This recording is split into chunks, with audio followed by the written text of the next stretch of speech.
Cumprimento a todos os irmãos com a graça e a paz do Senhor Jesus. Amém? Amém. Vamos abrir as nossas Bíblias no livro de Hebreus, no capítulo de número 6. Hebreus, capítulo de número 6, a partir do versículo 4.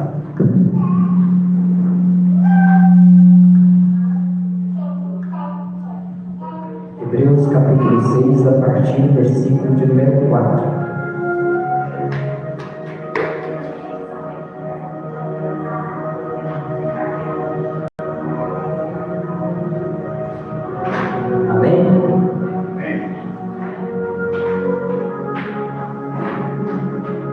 Diz assim a palavra do Senhor, Hebreus capítulo 6, a partir do versículo 4.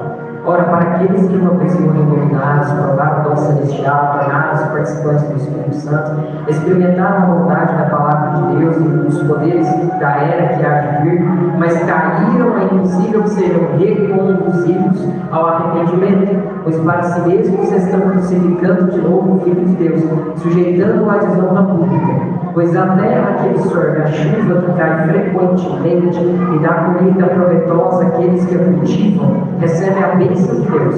Mas a terra que produz espinhos e ervas daninhas é inútil e logo será amaldiçoada. Seu fim é ser queimado. Amados, mesmo falando dessa forma, estamos convictos de coisas melhores em relação a vocês, coisas próprias da salvação. Amém? Vamos neste momento fechar os olhos e inclinar a cabeça para estar fazendo uma oração.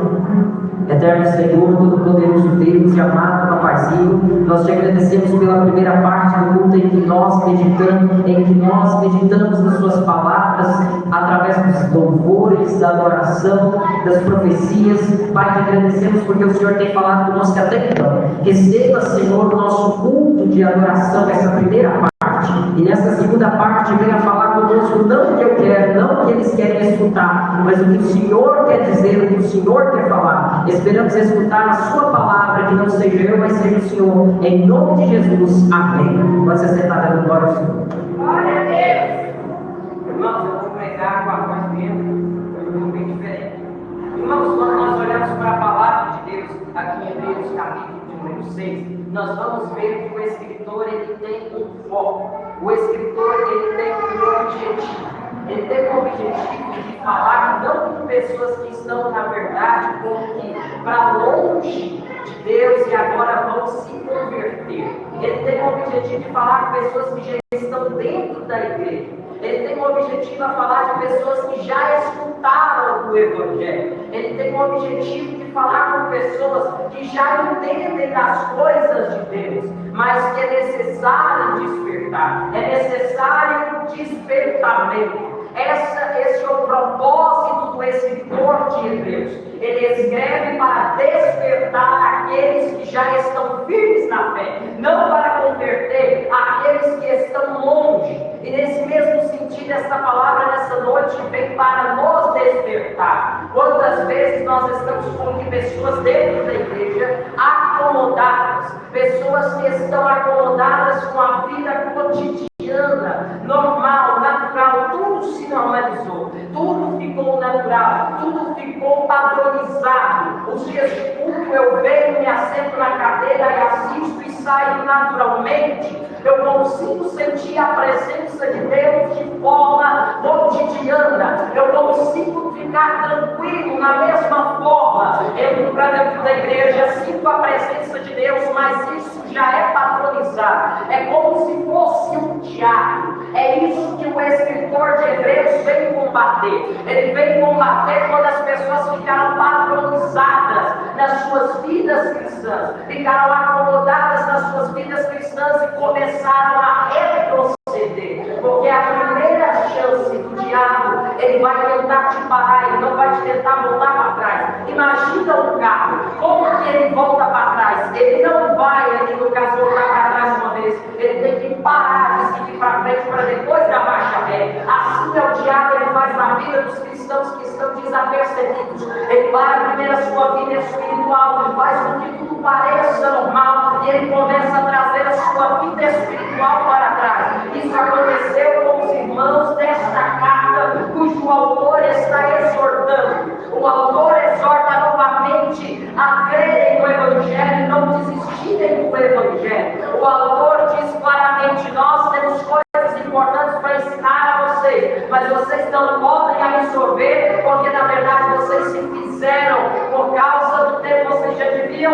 ser mestres, mas vocês se fizeram demorados, vocês se fizeram preguiçosos, vocês se fizeram acomodados para escutar as coisas da palavra de Deus. É isso que acontece com a vida nossa cristã quando não estamos apercebidos e não vivemos uma vida de devoção, de paixão para com Deus. Deus não quer somente o seu culto como se fosse um culto programado. É claro que Deus valoriza a organização. 1 Coríntios capítulo de número 14 nos afirma dizendo que o nosso culto deve ser ordenado, mas quantas vezes o nosso culto é ordenado, mas não tem a paixão por Deus, a paixão e o amor. Vemos um exemplo em Apocalipse capítulo de número 2. Apocalipse capítulo de número 2 fala sobre a igreja que estava em Éfeso. A igreja que estava em Éfeso fazia um culto organizado. A igreja que estava em Éfeso fazia um culto e conseguia entender quem era verdadeiro e quem era falso. Sabia distinguir o Espírito Santo dos espíritos malignos. Sabia trabalhar com dons. Sabia administrar o seu dinheiro. Em tudo era exemplo. Mas Jesus diz: há um ponto negativo nessa igreja. Ela perdeu o amor. Ela perdeu a capacidade de amar, de sentir paixão por Jesus. Quando nós entramos dentro do culto e levamos uma vida em que nossa vida está toda organizada, mas não há amor e nem paixão por Jesus, nós estamos desacelerando a velocidade na caminhada de Cristo Jesus. A palavra de Deus nos afirma dizendo em Hebreus capítulo de número 12, versículo de número 1,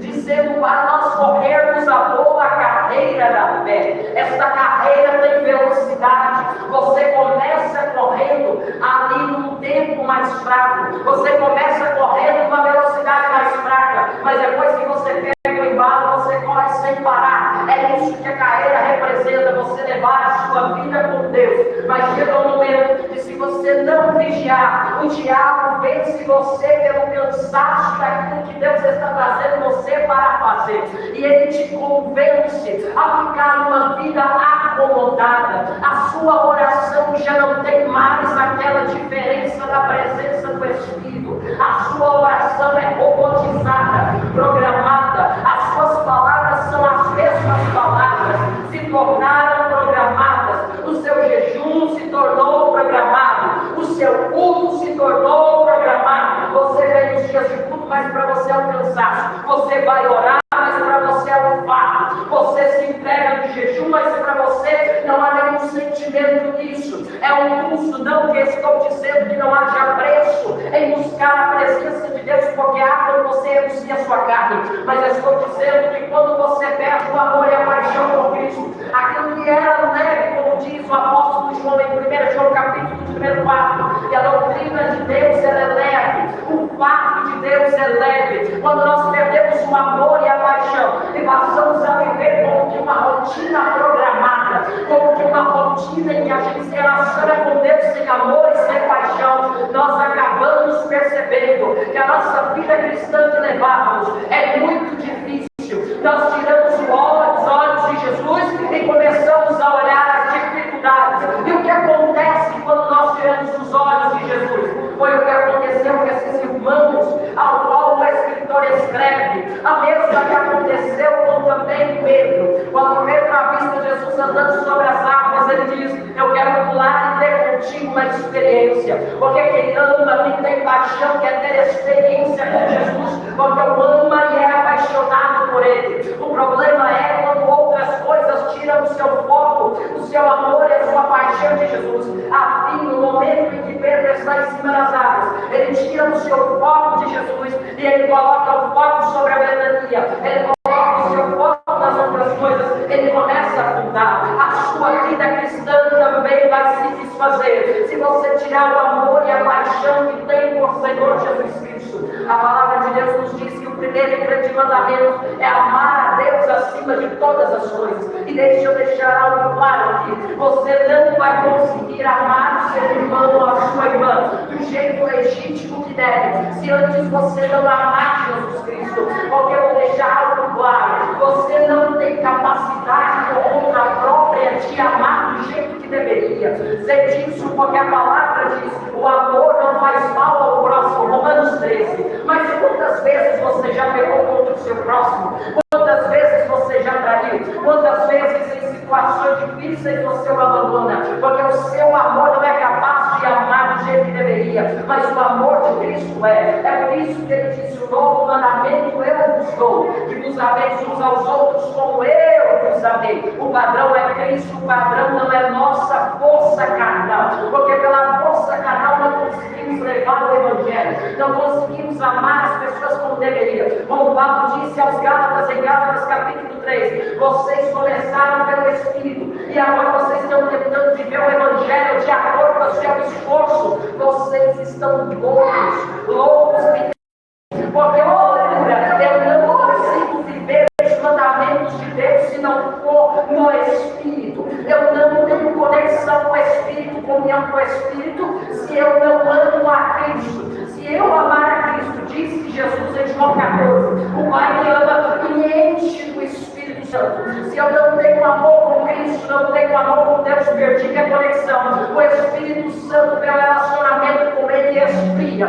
Ele fala, mas eu não entendo porque me tornei insensível. Ele se comunica, mas como eu apaguei a voz dele na minha mente, eu não consigo diferenciar a voz dele da voz do diabo. É necessário nós tomarmos cuidado com as coisas que já nos foram ensinadas. Nem sempre é fazer o que é certo, é fazer o que é certo do jeito certo. A palavra de Deus no livro de Eclesiastes diz que o sábio decide o modo e também o tempo. O modo com que Deus quer que obedeçamos é com amor. Sem o amor não vai haver obediência, porque obediência é fruto de amor. Eu estou aqui para exortar-nos pela palavra do Senhor e também ser exortado pelo próprio Senhor acerca de que não devemos levar a nossa vida como se fosse algo programado e repetitivo, mas levar a nossa vida de obediência e de serviço a Cristo, como que por amor e paixão, porque se não for por amor e paixão, tudo cai.